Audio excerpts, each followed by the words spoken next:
अभी सर्दियों में मार्केट में गोभी बहुत ही अच्छी मिल रही है और गोभी का टेस्ट भी बहुत ही अच्छी रहती है।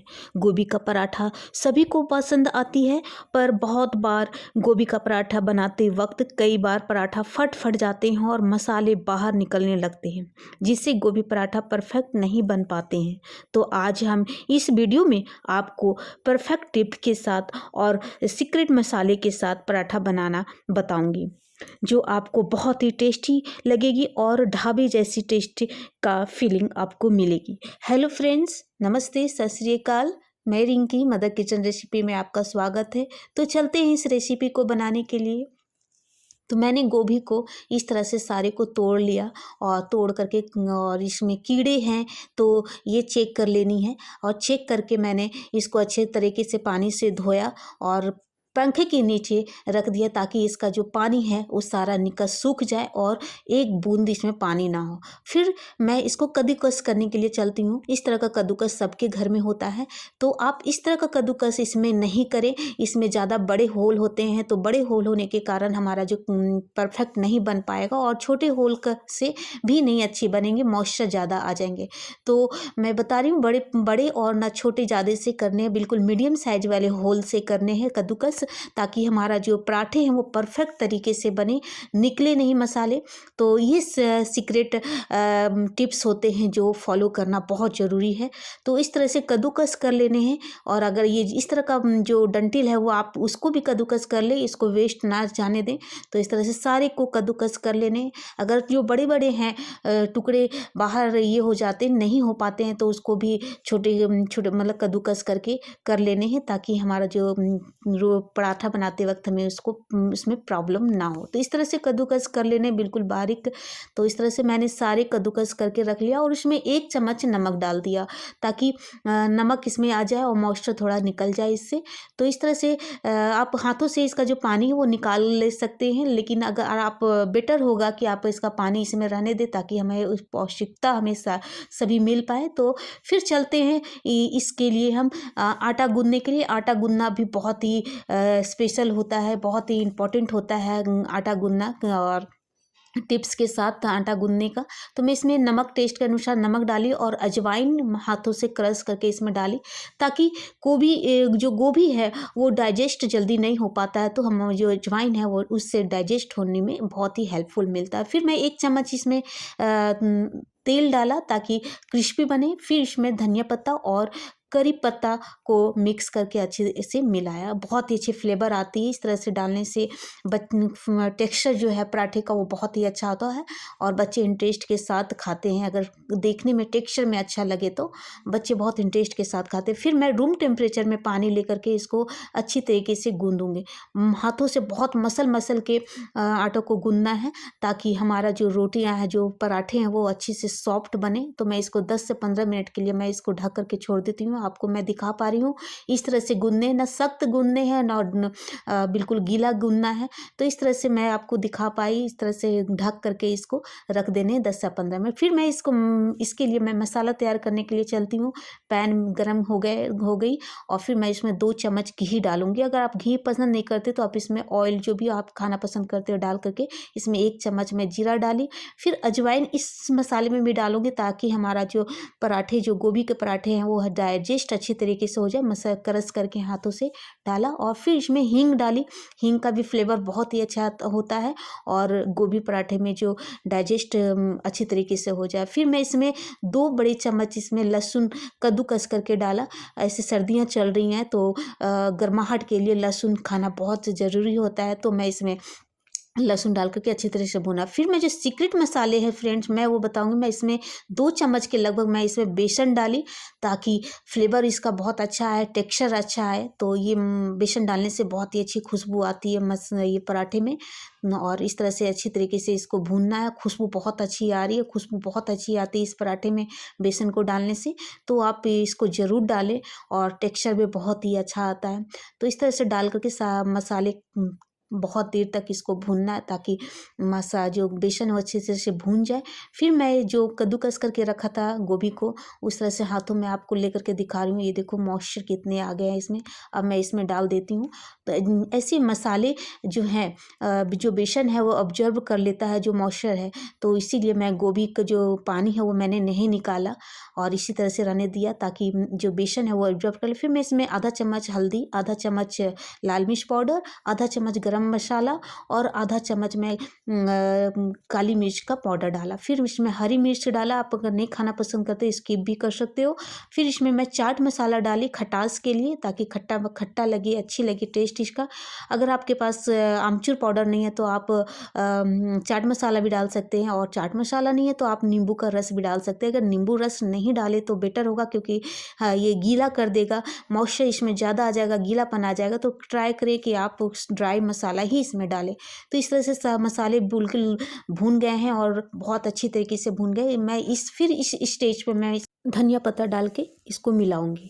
तो फ्रेंड्स, यहाँ आपको याद दिला देती हूँ कि आपको मेरी यह रेसिपी कैसी लग रही है, कमेंट बॉक्स पर लिखकर हमें ज़रूर बताएं। यदि आपको अच्छी लगती है तो लाइक करें, अगर नहीं अच्छी लगती है तो डिसलाइक भी कर सकते हैं।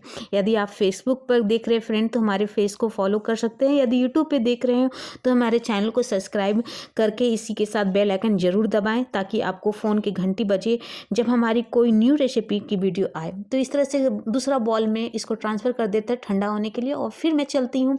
जो आटे को मैं रेस्ट करने के लिए रखा था 15 मिनट के लिए, अब मैं कॉटन को कपड़ा हटा करके इसको अच्छी तरीके से गूंद लूँगी। और जैसे रोटियाँ बनाते हैं ना, उस तरह से लोइयाँ लेते हैं, उसी तरह से इसको सेम लेनी है।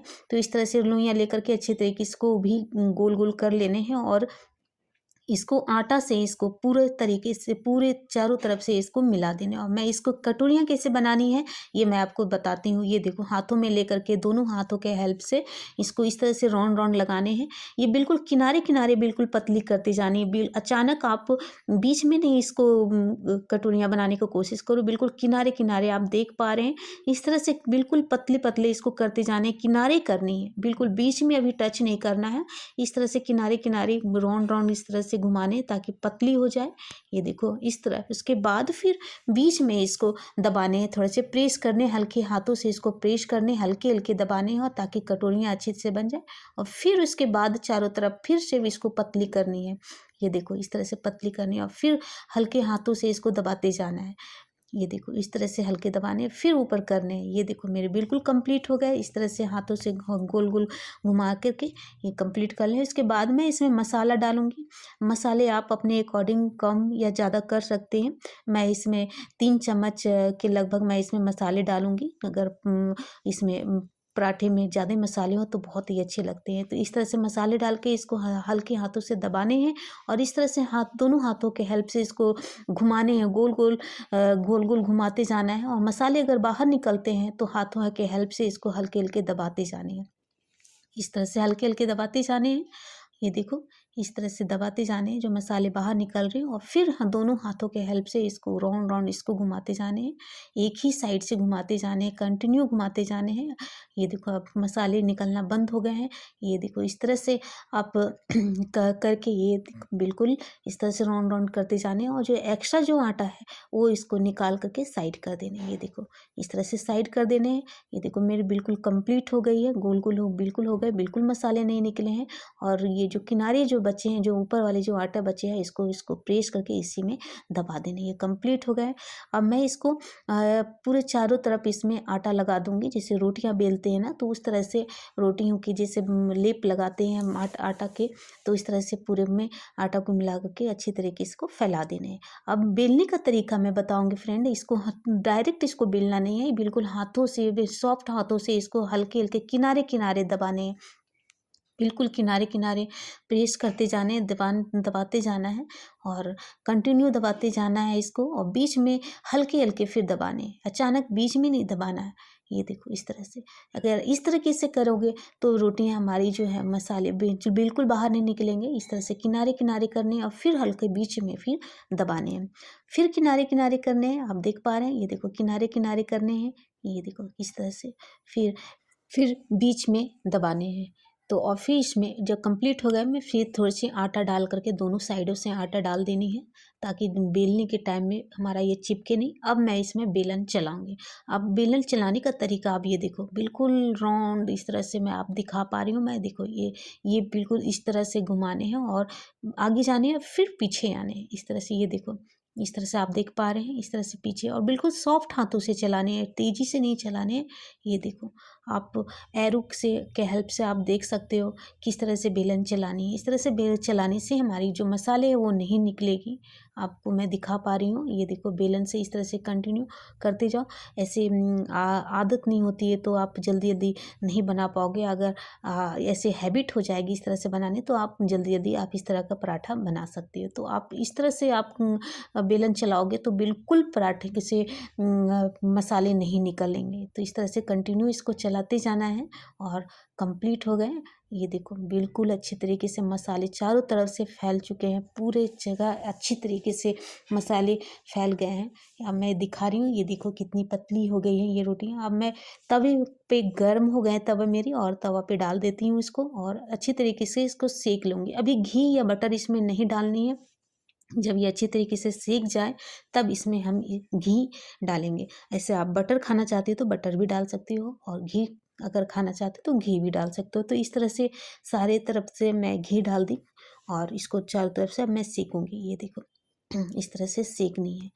ये ऊपर से भी और नीचे से भी मैं दोनों साइड से लगा दी। और ये देखो मैं हमारे जो पराठे हैं वो फूलने लगे हैं, कितने सुंदर लग रहे, परफेक्ट तरीके से ये बिल्कुल बन गए, मसाले कहीं से नहीं निकल रहे और सुपर कितने अच्छे लग रहे हैं। ये देखो बिल्कुल पराठे बिल्कुल फूल रहे हैं और क्रिस्पी बनते जा रहे हैं। ये देखो इस तरह से धीमे आंच पे, ये ध्यान देना है कि धीमे आंच पे हमें सेकना है पराठे को, बिल्कुल इस तरह से सेकना है। ये देख पा रहे हैं आप। अब ये देखो बिल्कुल बहुत ही क्रिस्पी बने हैं पराठे। ये देखो बहुत ही अच्छी लग रहे हैं। तो आप इस तरह से सर्दियाँ में पराठा बना कर के खाओ, एंजॉय करो फ्रेंड।